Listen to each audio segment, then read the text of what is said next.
For my part in this allegory, I'm not going to make the same mistakes my father made. Howard vanished from my mother's life before I was even in it, so when he sent me a letter a few days after Mum's funeral, it was the first I'd ever heard from him. Pity he was dead. Writing from beyond the grave must be a genetic habit in my bloodline. His letter contained a key, instructions, pleas for forgiveness. I figured the dead don't have much use for absolution, so I turned to his prophetic passing, which he inexplicably expected to come any day. Clearly averse to explanations, my father preferred to leave directions to a bank on Mayfair I'd never even heard of. In that bank was a safety deposit box in his name, and myself as executor. Of course, I went as he knew I would. I discovered that despite the evidence, he'd been legally declared dead almost 30 years ago, and so the old book and collection of notes I found had, in the eyes of the law, been mine all this time. My father's instructions were to burn the documents, raise no further questions. But that was his error. No man's immune to the shameful trappings of curiosity, and my humanity got the better of me.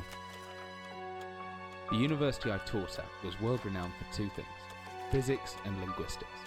I represented the first, and the man who stood for the second was stumped by my recent acquisition. The book was indecipherable. The notes, however, showed a location somewhere in uninhabited northern Greenland. It took me almost a year to book the last flight I'd ever take.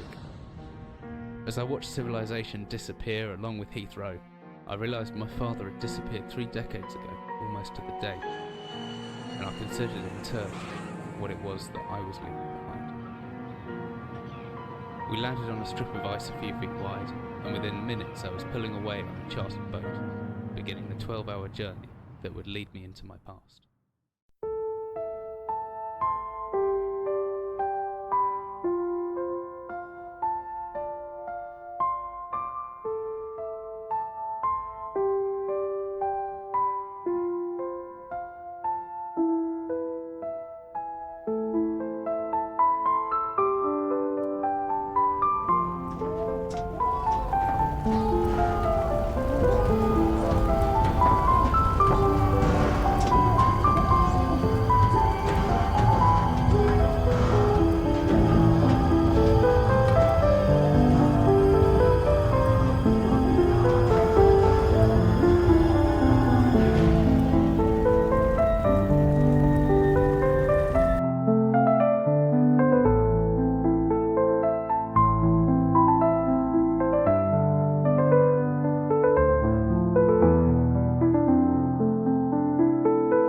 As a result of the Turngate outbreak in the shelter, Howard Lefresque sends documents detailing information related to the Turngate to his son Philip, hoping he will destroy the documents.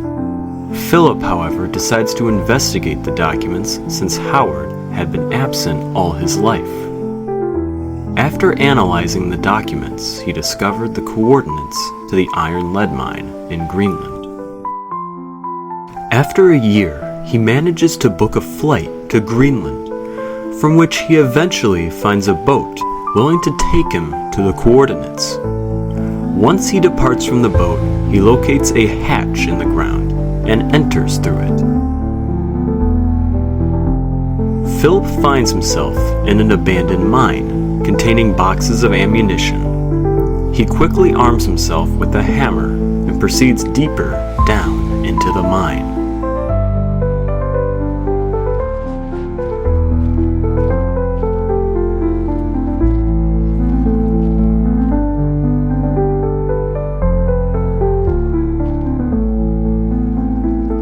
Unfortunately for Philip, a cave-in occurs, trapping him in the mines.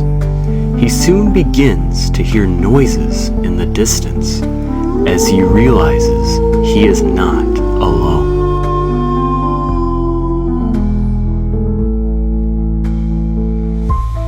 Upon some exploration, he discovers an office containing notes left behind by the British officers during the mine's occupation, as well as a persona TARDIS.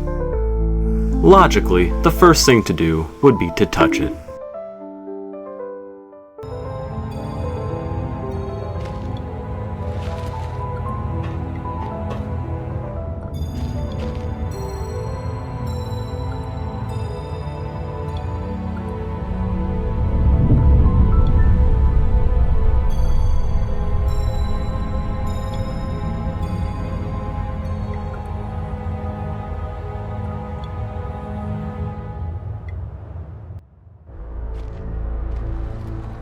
Deciding it may have been a bad idea, Philip exits the office.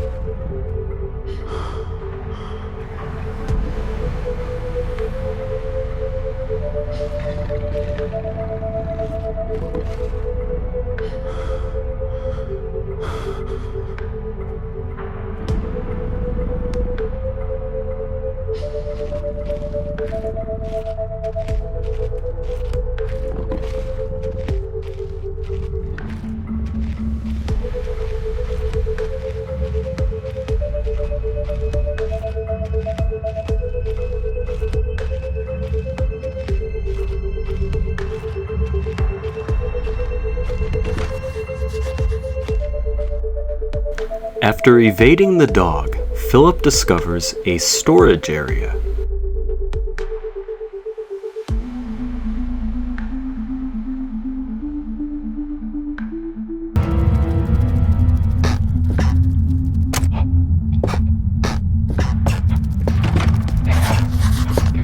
One of the doors is locked, although whispering and scribbling noises can be heard behind it.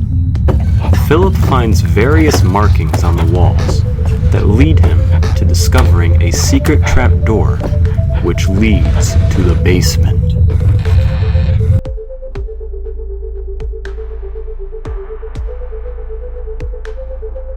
As Philip investigates the basement, Dr. Roberts, who is responsible for the whispering and scribbling noises, writes his last report.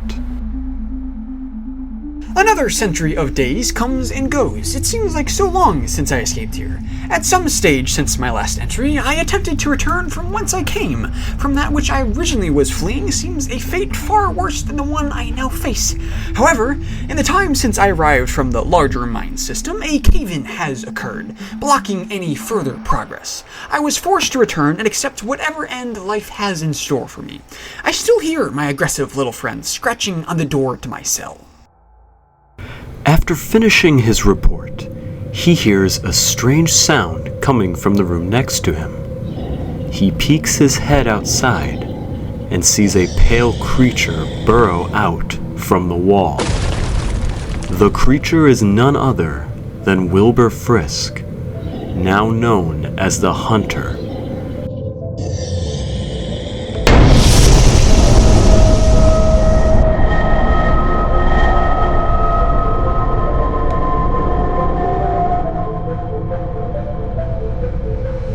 As Philip explores the basement, he catches the glimpse of a large spider.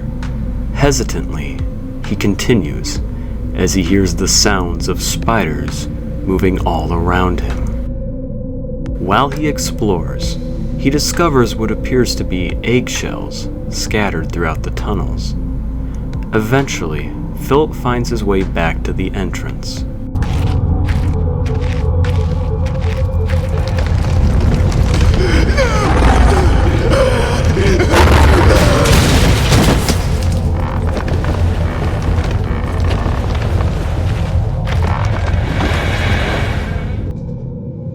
Dr. Roberts, after surviving in the mines for about a year, was killed and taken by the Hunter.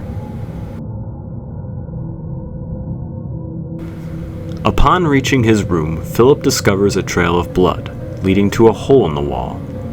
Collecting the key left behind, Philip progresses further into the mines.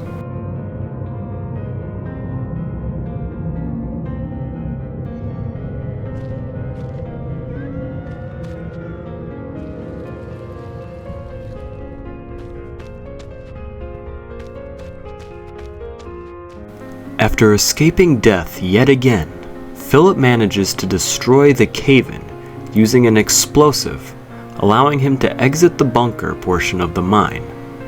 He then proceeds to the archaic annex of the mine.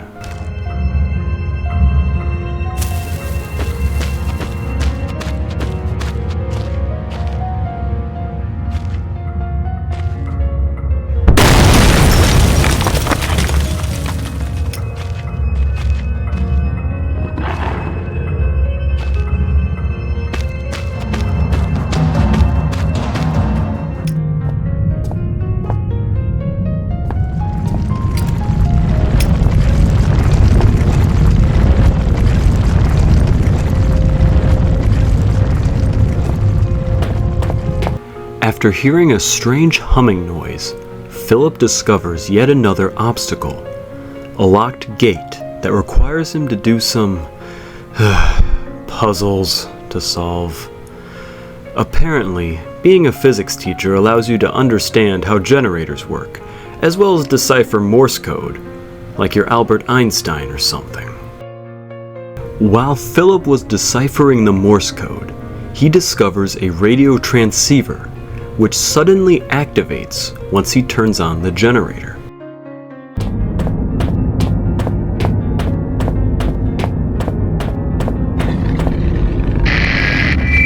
Good day. Good day, can you hear me?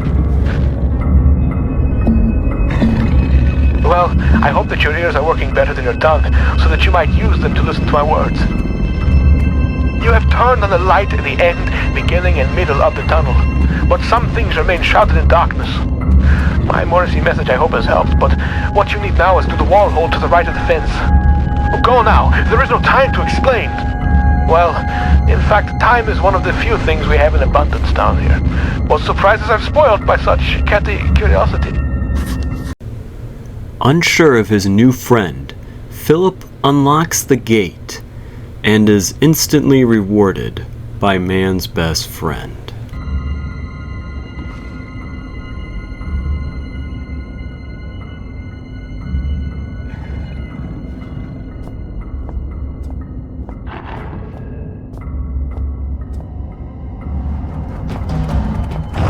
Back in the shelter, Garrett Quinn concludes his report on Wilbur Frisk.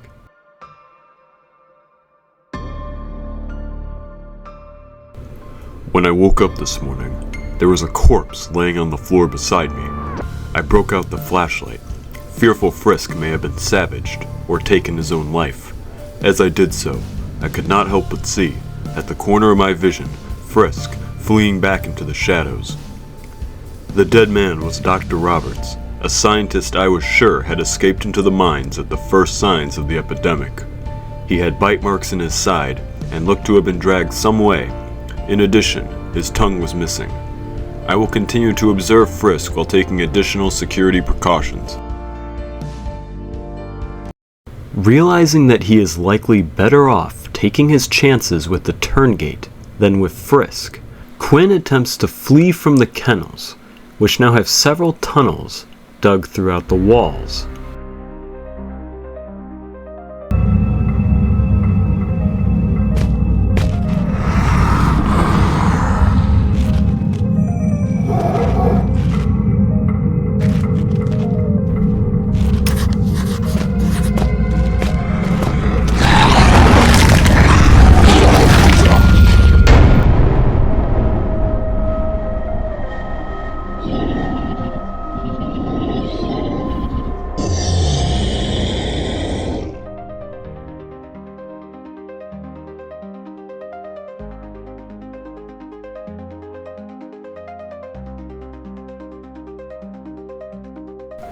During this time, Dr. Eminis manages to make contact with Dr. Swanson through the shelter network.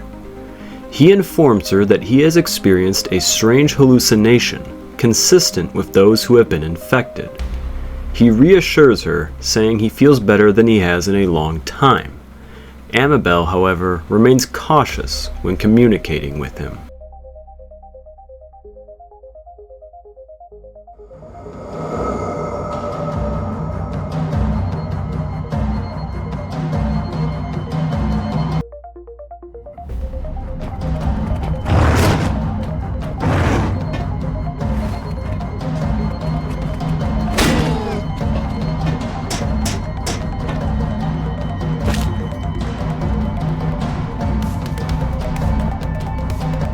Philip manages to escape and proceeds to the part of the mine formerly known as Site B. At this point, Philip is being pursued by countless dogs.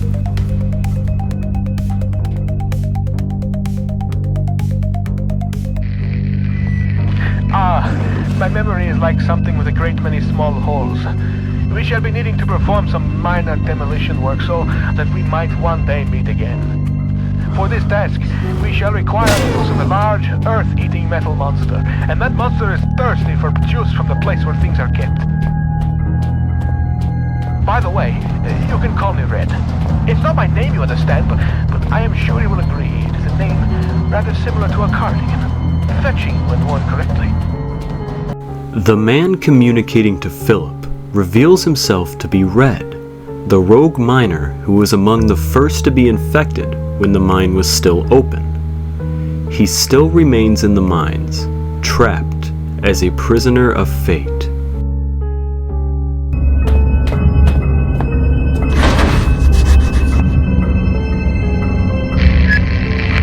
Those holes in my mind are increasingly gaping.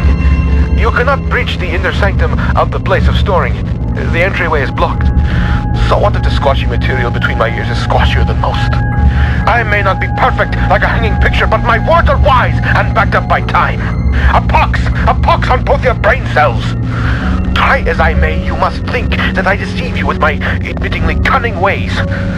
As far as my eye has seen, our rocky grave extends, and yet you cast away my hope like you would a puppy, freshly rolled in its own feces.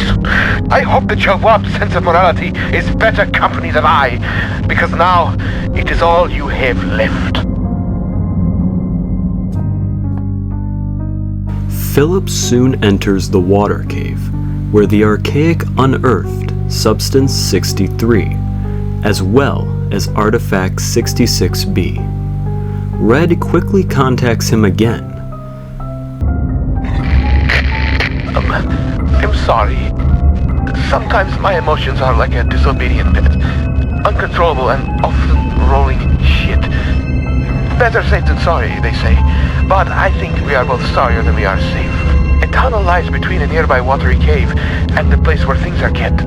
Take the second right from the closed door, and you will find what you seek. Taking Red's advice, Philip enters the tunnels above Site B in order to reach the storage area.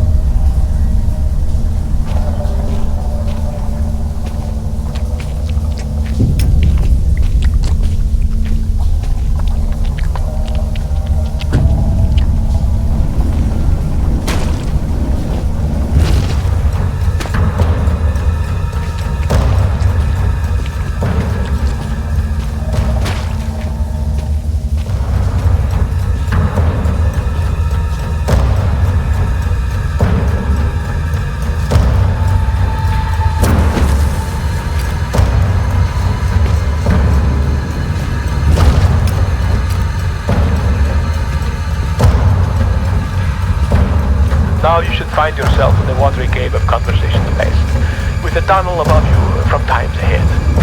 In this tunnel, for both our sakes, be careful, not curious. I have already spoken to you about the cat, and repeating myself is not only out of the question, but out of the window and climbing down the guttering. There are spiders in the tunnels that love to suck on the humany fluids, so do not disturb the walls. They are fragile like the china vase in the hooves of the bull.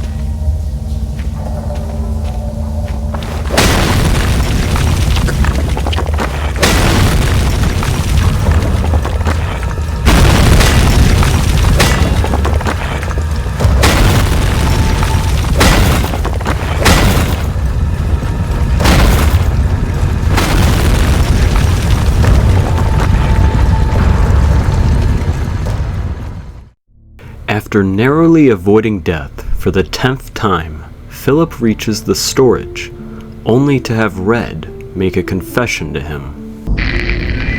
There should be some insect repellent in that red and white cross box in that room. Just in case those spiders found your flesh delicious. How does my brain flesh know your fluids are leaking? Because the red tricked you!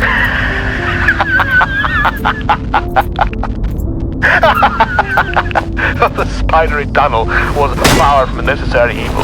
More so, it served as a well-deserved punishment. You thought my mind had been lost to the ravages of time, but poetic justice has struck with a sonnet and an 8-legged baptism of fire. With justice now served cold, I hope that we can be good friends. Now reclaim the key and go choose. And find a way to the mining monster. It is revealed that the spider tunnel was not the only means of reaching storage, but instead served as a punishment for Philip doubting Red's mind. Red's motivations still remain unclear as Philip locates the spare parts for the earth-eating metal monster Red has mentioned. After many more near-death experiences, Philip reaches the metal monster and discovers it is a mining machine. You seek to find the truth behind all this mystery and think it will set you free. But truth is relative, and relatives cannot be trusted to bring good gifts. What you seek lies in the shafts beyond this collapsing of the sky, and if you look closely, so do I. A century of days has passed since I saw this area last. The disease ones sought to kill poor Red, but I took them on a wild poultry chase. They ended dead. They came from out the big metal door, but after all my years I knew the caves more. Hide and seek turned to seek and hide, and I buried them here beneath the solid rock sky. What we can deduce from Red at this point is that despite his deteriorating mental state due to the Turngate, he still retains knowledge of the mine. Philip uses the machine to reach the next area of the mine, which according to Red is closing in on his location. Upon entering the new area, Philip once again hears humming noises.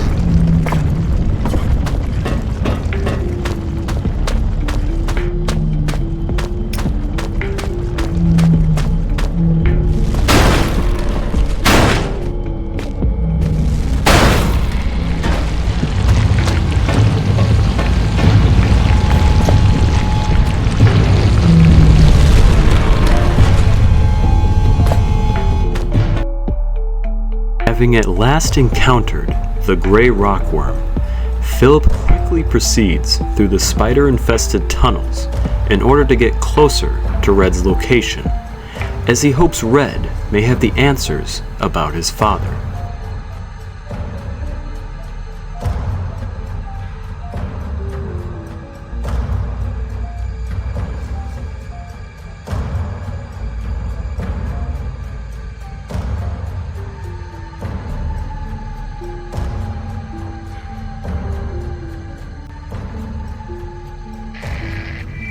With my remaining ear to the ground, I hear your trembling Tootsies padding towards their final destination.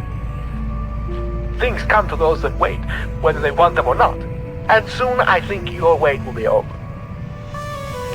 The great metal door in reality is calling, just as the Reaper beckons me forward. I look forward to finally greeting you. I only hope I need not greet the Reaper man first. As if fate had not frowned on him enough, Philip is once again pursued by countless canines as he hurries from one part of the mine to another. At one point, discovering the site where Incident 18C occurred back in the 70s. Alas, my friends lie somewhere near you now. A friend in need is a friend indeed, but a friend instead is more conversationalist. May they rest in peace, ruptured and decomposing rubies. After escaping his pursuers and solving some inexplicable puzzles, including machinery and gas panels, Philip finds a research room that was dedicated to studying the gray rockworm. This site belonged to Dr. Peters during his study in 1970. Additionally, Philip discovers the room where the lone survivor met his fate at the hands of the rockworms. This man is unnamed, yet was part of the mess hall group when the outbreak occurred.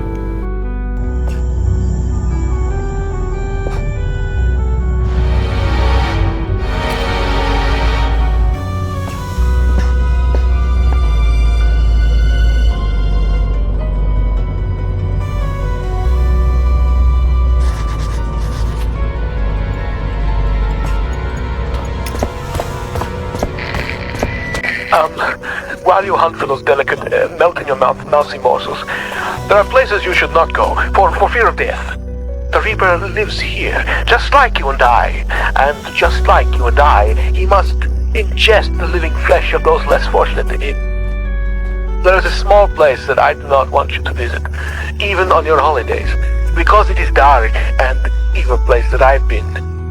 When the darkness has overwhelmed my small decaying mind, some bad things flowed from my mind and through my pen. The brilliant blue ink itself seemed to turn to blood to my grace. And by the way, should you turn peckish, red is at its finest sautéed with a little engine oil.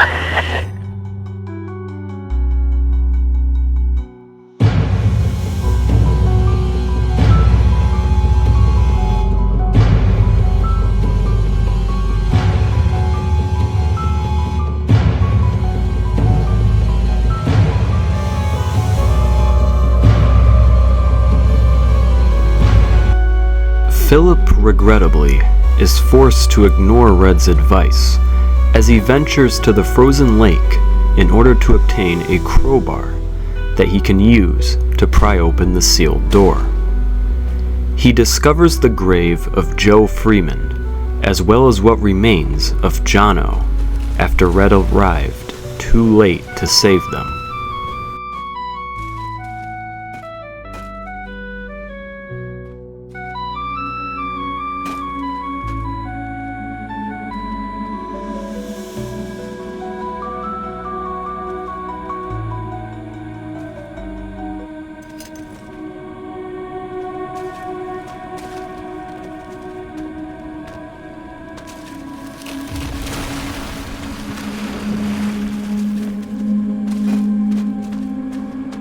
Once he obtains the crowbar, he leaves the lake and heads to the chemical lab.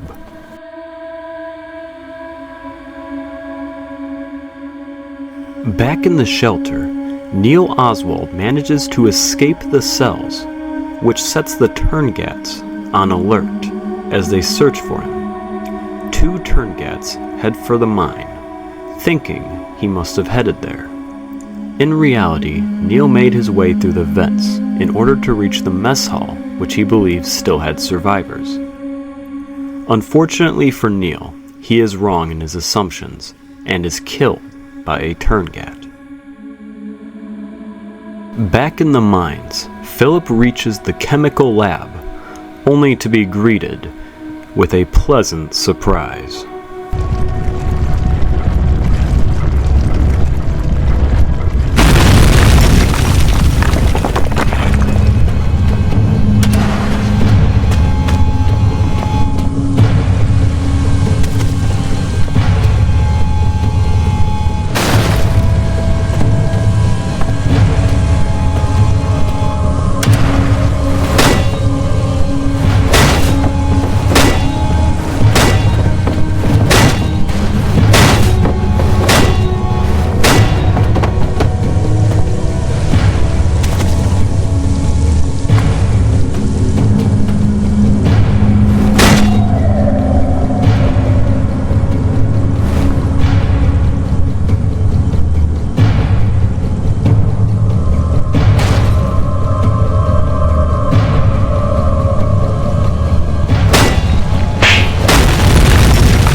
My brain can barely imagine the feats of action man-like heroics you must be performing to save old Red. I am waiting so close now for you to blow down the walls of my earthbound prison cell and release me from this mortal coil. Escaping the rockworm, Philip collects several chemicals as he makes his way to Red. Philip makes use of an explosive recipe he discovered earlier to create a mixture that he uses to blow up the last cave-in between him and Red. Where are you, my shiny knight? Have you really made it this far? I wait, and yet the pot never boils. I remain trapped in my den of iniquity. Perhaps the gods have toyed with me once more, sentenced me to yet more years in this place of eternal nightlight. But now, maybe my ill advice has ended you. Have you rung death's doorbell? Please don't leave poor Ren all alone once more, like all the others.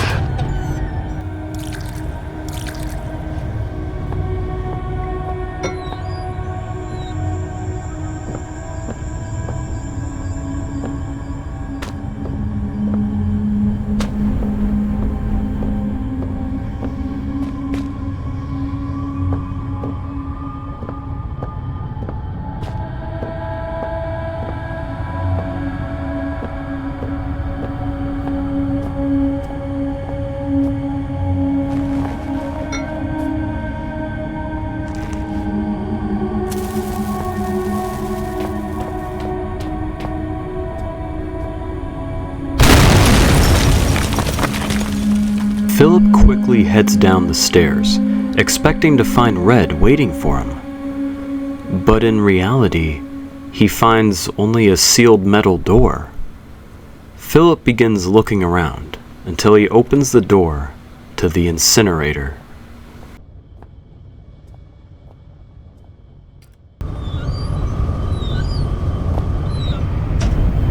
Good evening. You actually came. There is much that should leave my throat box now, but words elude me. You came, you are so pretty, but I have been bad. The underworld already beckons me, so I suppose one further misdemeanor will change me. It is false pretension, and not guiding light with which I have led you here. I cannot give you the answers you want. You may wish to find what it is you seek, but that is a fiction. You cannot know what it is you sought through the vast leaden doorway, or else you would seek anything else in the world. No, the key stays with me, in here, and so the life that has led me, horrible as it may be, is better still than the life that waits for you, hungry behind those doors. As replacements go, you shall be admirably abnormal. But you must wonder why this metal burning chamber is talking to you, and the voice you knew only as Red. For it is I, your companion, residing within. You see, I have waited for this day so many years. They won't let me die.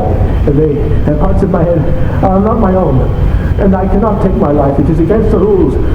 Please, the pain has gone on for so long. All I wanted was a friend, but now the time for chit-chats and marshmallows by the fire is ended, and I hope that soon so shall my life. I have knocked on the death's door for so long. Please, let him invite me in for tea. In a shocking turn of events, Red asks Philip to ignite the incinerator with him in it, allowing him to finally pass on.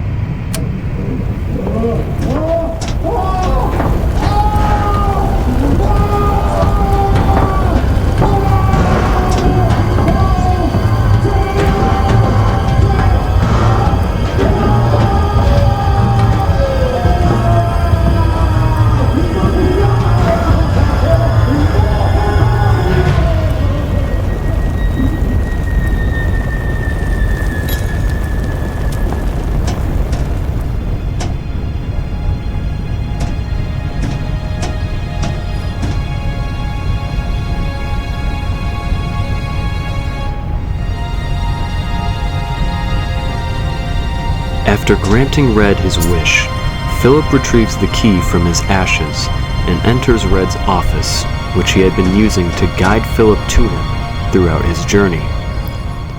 The room is a mess, containing various posters, animal carcasses, books written by authors such as Shakespeare, which explains his odd grammar, and countless slugs, which he viewed as a hearty meal. Most notably, however, is a noose that is hanging from the room that Red had used in an attempt to end his life several times. We now learn that Red had longed for death for many years, but was always denied it due to his best friend, who after 3 decades never left him. His best friend was obviously a Turngat, and therefore bacterial, which explains why the fire of the incinerator was able to end Red's suffering at the hands of his tormentor. During his final conversation, Red begged Philip to remain where he was and to not go beyond the great metal doors.